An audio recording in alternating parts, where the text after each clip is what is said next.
Brad, and this is lesson number 2 in the beginning lesson series. We're going to be talking about scales. So why are they important? Why do we use them? How do they apply to the guitar?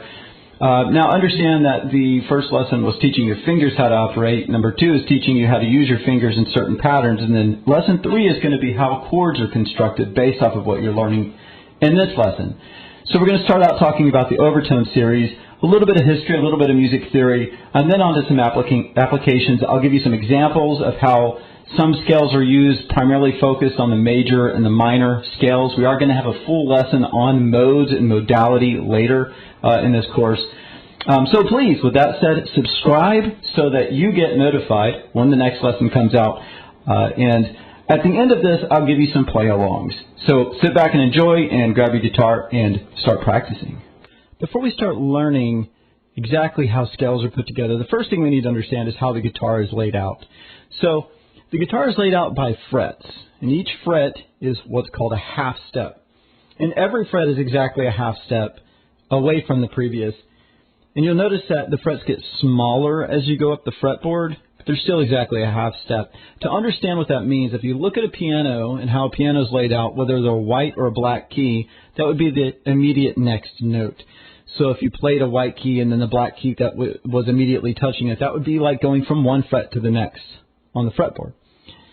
Also, it's arranged in octaves. You have these inlays. And the inlays are just there to help you understand 3, 5, 7, 9 on the frets to understand where your fingers are, and it's just kind of a mental note. And then the 12th, usually either a long inlay or a double dot, that's the octave, which is the same as the open. So everything from 12 to 24, if you have a 24 fret guitar, if not, that's okay. All the notes up to that, usually 22, is the same as the previous. So this half of the guitar neck and the second half are the same, which makes it really convenient. Once you learn the first half, you already know the second half. It's just a matter of getting your fingers used to the different size frets. Okay, so the musical alphabet is 12 tones, essentially 11 tones, with the 12th being the octave. So we have each note has a flat or a sharp, depending on which direction you're coming from, with the exception of 2 notes, from A to G sharp, which makes 11 notes total, and then it repeats back at A. So we'll see how that works on the guitar. The open string on the 6th string, the fat string, the one closest to your head, is an E in standard tuning. And before we go further into intervals, take a moment and make sure your guitar is really in tune, because it's really important when you talk about ear training later on. Okay, so the open note is E, so the next would be F, because there's no flat or sharp between an E and F. And then we get F sharp, and then G, G sharp, and A sharp, B, and then the next note is a C. C sharp, B, D sharp, and then E. Now let's test that. Does it sound the same? It does. It's 1 octave higher for both E's. And that's where you get your 11 tones and then the repeat on the octave. So I want you to take some time and be able to identify those notes on the fretboard on the different strings, primarily focusing on the first, or the 6th string and the 5th string root, as usually what is going to designate in the next lesson what the root note of your chord is. And being able to identify those under the dots fairly quickly is pretty important. The next thing we're going to talk about is intervals. Intervals are the space between 2 notes and how they sound when they're sounded together. So when we take those intervals, whether it's a 4th or a 5th, and what they sound like when they're put together, and this is where a little bit of ear training comes in, but I'm going to give you the basic terminology and show you how they sound first. So I'm going to use, on the 6th string, I'm going to use the B, which is right here under the 7th fret, because I can reach. And then we're going to play the unison on the 5th string. Sound the same. Guitars in tune will sound the same. Then the next one, if we move this 1 fret or half a step, then we get what's called a minor second. You can kind of hear it sounds like the Jaws theme song. Then the next is going to be the major second. And then the minor third. It's very important. Minor and major third is what's going to determine whether a chord is called major or minor. It is the primary note that makes a chord have its sound of major or minor. So minor, then major. One sounds a little happier than the other, right? And then perfect fourth. This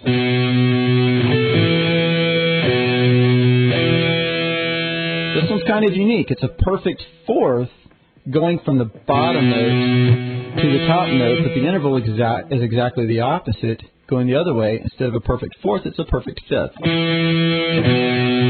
That'll come in pretty important in the chord section in the next video lesson. Then after the perfect fourth, we have what's called a tritone or an augmented fourth. That is probably the least most used interval flat out in basic music theory. And then we have the perfect fifth, minor sixth, major sixth, minor seventh, and this is often called a flat seven. In most chords, you'll see it notated as a flat seven. They're talking about a minor seven interval though. And then the major seven, otherwise known as the leading tone, and that's because it leads to the octave. It wants to go there. And the octave is 12 half steps are in between those notes. Unison is when there's no steps. They're the exact same pitch, even if they're played on different strings. So, for instance, you have an octave, or like I started in the beginning, unison. It's still the same note. Okay, so take some time, learn the notes on the especially the first two strings, the big strings. Learn what they are, practice them. Maybe while you're practicing lesson 1. Name them and see if you can name the rest just using that theory. Everything has a flat or sharp unless it's E to F or B to C. And then also another cheat is that this thin string and the fat string, first string and the sixth string, are the exact same. So the notes on the fretboard are the same on the top and the bottom. So that makes it a little bit easier. Make sure your guitar's in tune and then practice those intervals. I'll leave some in the description, some apps that you can put on your phone or your PC that will play some tones together and try to figure out what they are. And they're great. You know, they'll vary up what sounds are coming out. And they'll ask you what interval it is. And that really, really helps later on so that you understand how to get from one sound to another. And I challenge you to listen to music that way when you hear it on the radio or your favorite songs without looking at tab or music. Try to identify they modulated, they moved from, one chord to another chord. How far away was that? And test yourself on the guitar and see if you're right.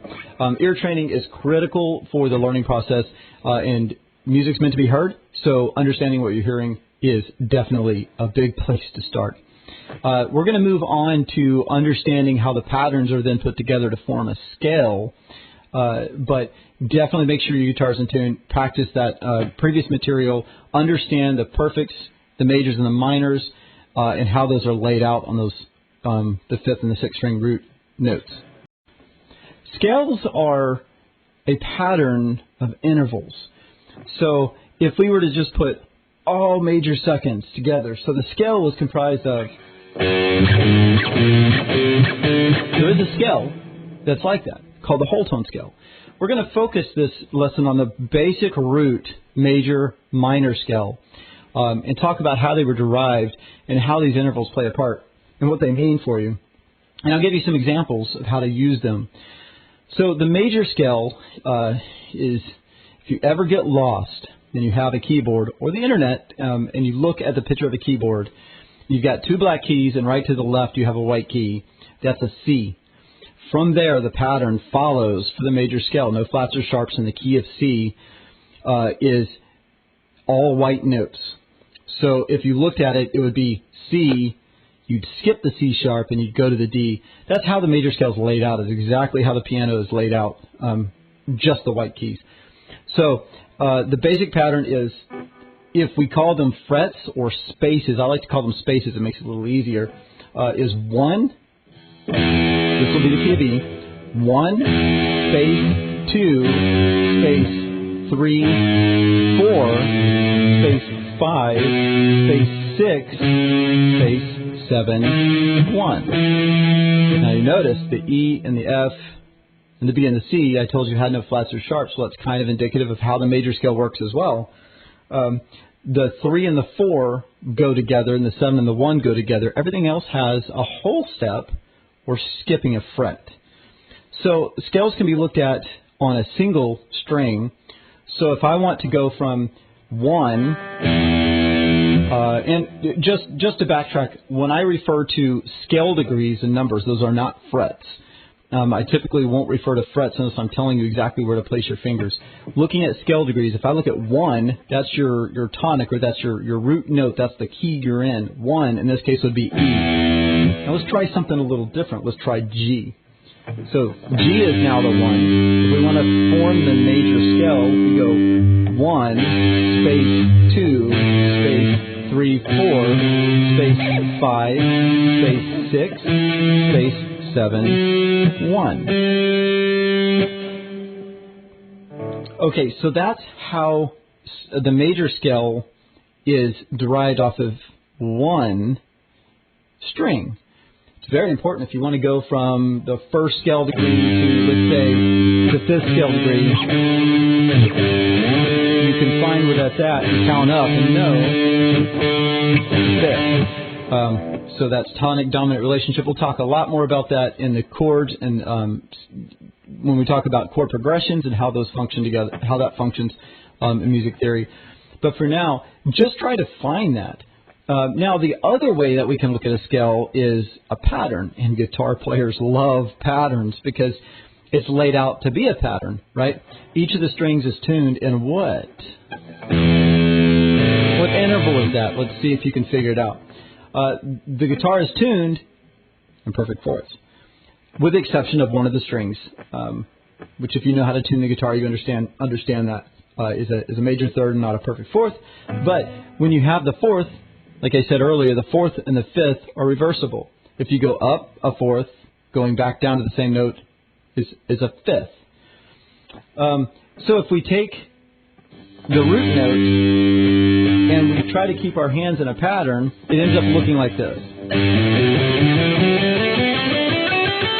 Now we don't have to think, what is the name of the note? Now we can just think of what is the scale degree. It gets a little bit easier. So patterns definitely help us, and it helps us when we start to solo and start to write music and understand where we're at.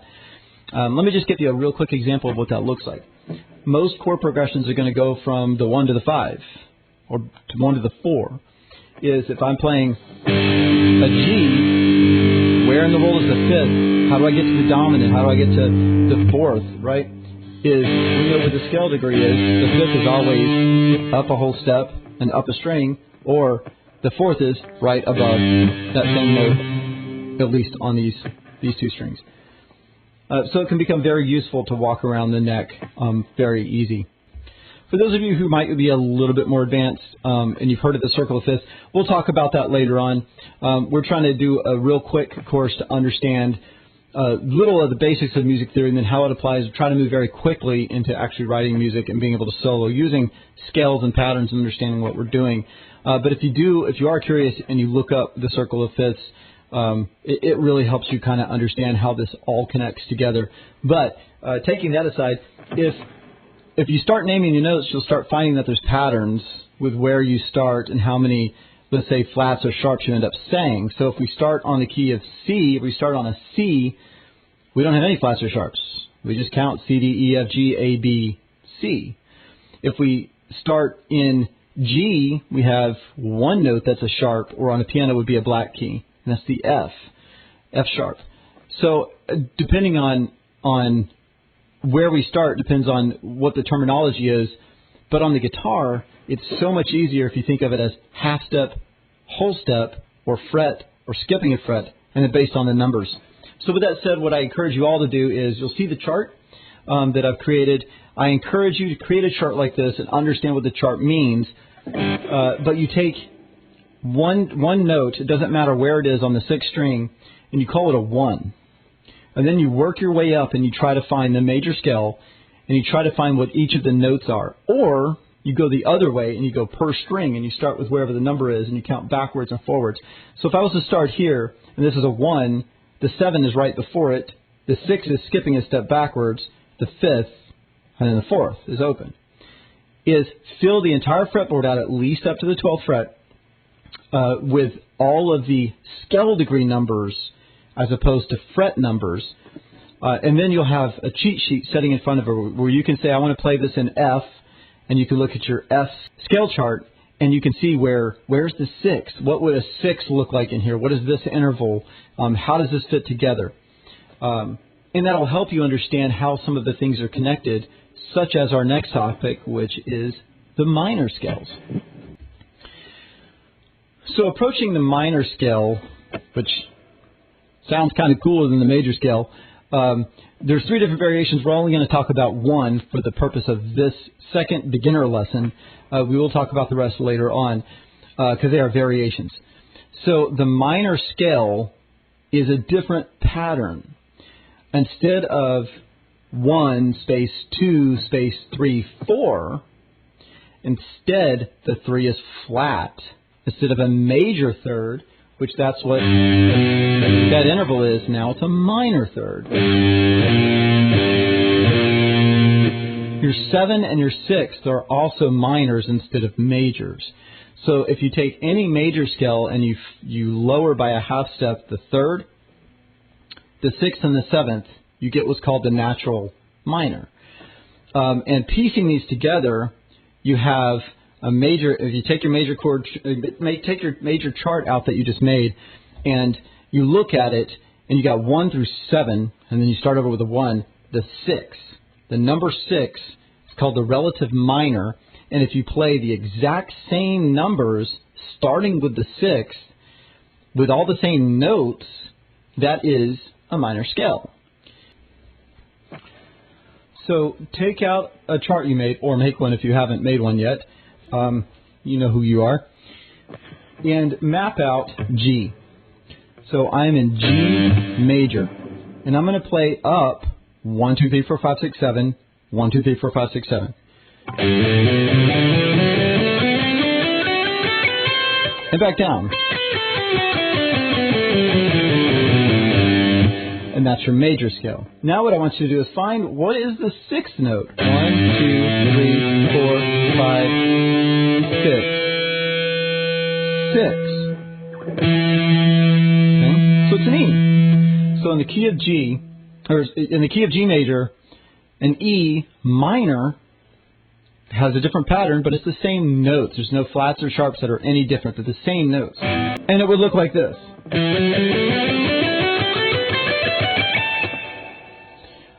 So double check me. Starting with E, play up all of those numbers. Now, if I say, but I want to play from G major to G minor, this pattern starting from 6, if I just move that same pattern to G,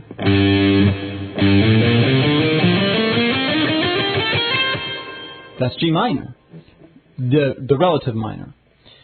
There's alterations that make the natural and the harmonic minor different than than the relative minor, which is the same notes. It's still minor. You would have different chord structures underneath it, and it would sound sad or different than the major would. So you can do that with anywhere on the fretboard. Is you can find that major and find what the relative minor is, or you can play that same in that same pattern. Wherever you move that pattern, that's what that scale becomes. And you can find it if I want to play something in A, and I want to go to what typically would be the relative minor, I would count up to the 6, and I'd find the 6, and that's where the pattern would start. Just remember the 3, the 6, and the 7 are lower by a half step compared to the major. So what I highly encourage you to do is take maybe 3 or 4. Take G, A, and maybe C, or something more complicated like C sharp, and write out the major scale, and then go and find the 6 and compare those with each other and play that and learn that pattern. Once you learn those patterns and you can move them around quickly and you know, oh, I want to play in G minor, I know where to start because I know where the G is because I've learned that lowest note, right? And you can move that around and it becomes a little bit easier. And that's how we use it in music and how to move around, because at the speed by which people play, especially these days, it's impossible to name the notes you're playing that quickly in your head. You do need patterns to help you, but you've got to understand what you're playing and where it would move to and why you put it where you put it when you're writing music. And essentially that's what this course is about. It's about writing music. It's not just about learning how to play or the technique behind the guitar. It's learning how the pieces are fit together so that hopefully some of you will post down in the comment section something that you wrote or something you learned from the lessons. Okay, I'm going to give a quick, I know quick, right? I'm going to give a quick little overview of something that's really important behind the why. And I encourage you to look this up yourself and understand a little better if you're an academic like that and you enjoy that kind of thing. But understanding what the Overtone Series is and how it derived and why all of this stuff works the way it does. So back when, Pythagoras walked the earth and was coming up with his Pythagorean theorem, by the way, he had some really fantastic rules for life, like don't pee into the wind, definitely words to live by. They looked at tones based off of maybe some spiritual construct. They looked at tones as, what is the number? Is it a holy number or is it not? Back in the motet days when they were composing church music, like Bach.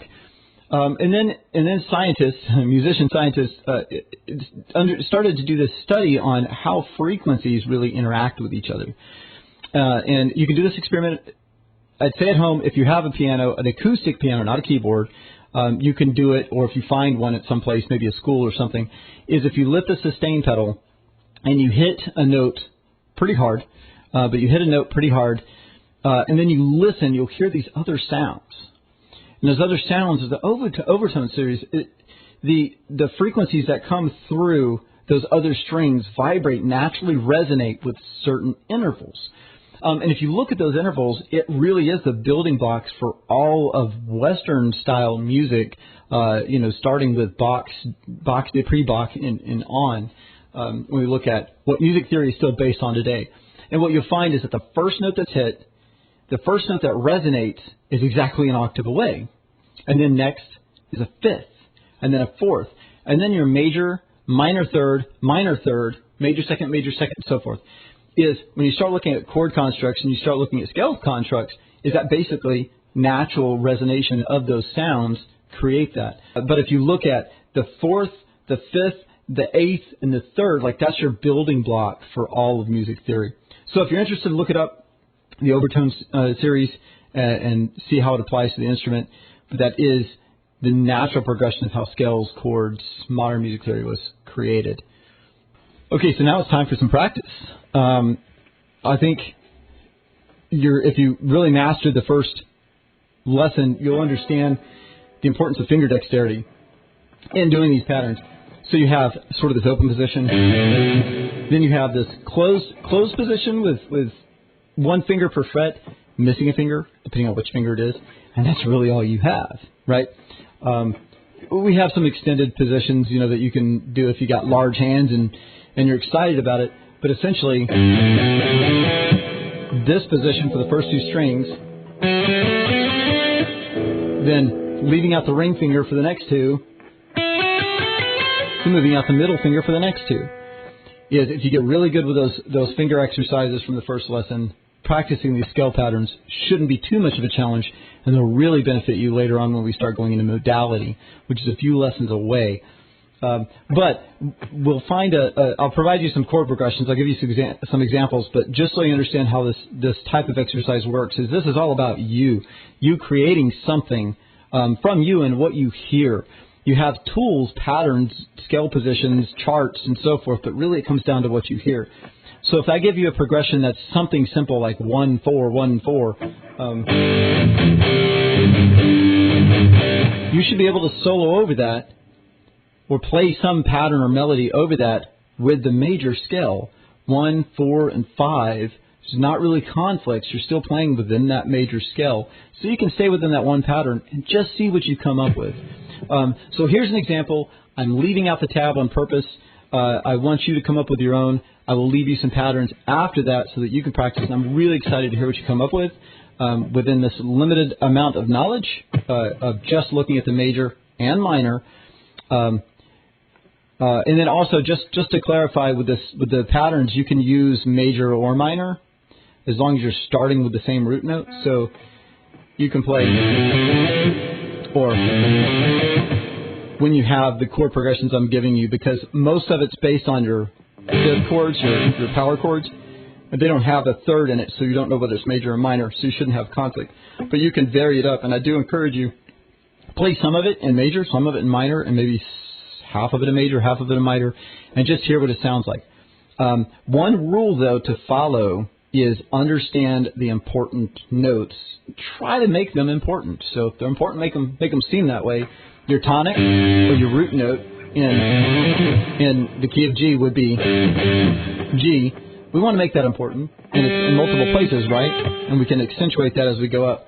The fourth is important, especially if we're playing a 4 chord, but the fifth is always important, and the fifth usually wants to go to 1 at some point, but if we're just passing through it, it's not necessarily the case. But we want to kind of accentuate those notes. If we're playing a chord progression and we end up kind of hovering over this 6, it might not quite sound that good, if we're accentuating it. But if we're passing through it, it isn't too bad.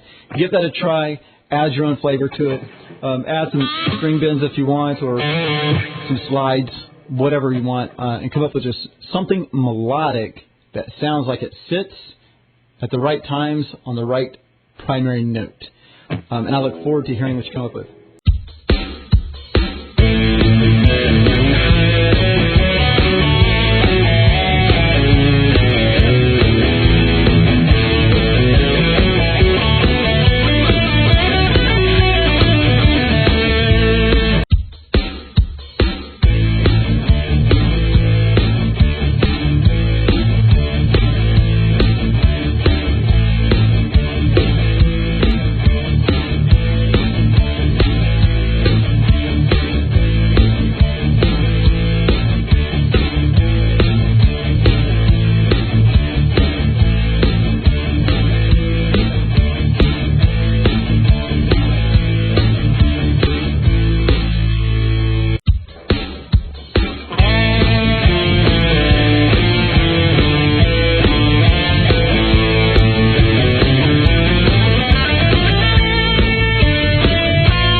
Okay, I hope you enjoy the progressions in practicing this, and I do encourage you, again, to come up with your own stuff, make some charts for yourself, create your own progressions, solo over them, and just feel what it feels like to hear and understand and feel the music as it's being played. Ultimately associate a feeling with what those intervals are and apply that to the music that you're playing.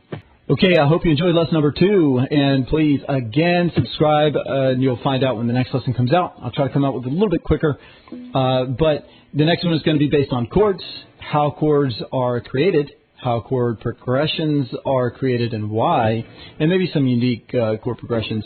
And guess what? Because this is cumulative, we'll learn how scales fit on top of those, and hopefully you're still practicing lesson 1, those exercises, so your fingers will be able to do something fun.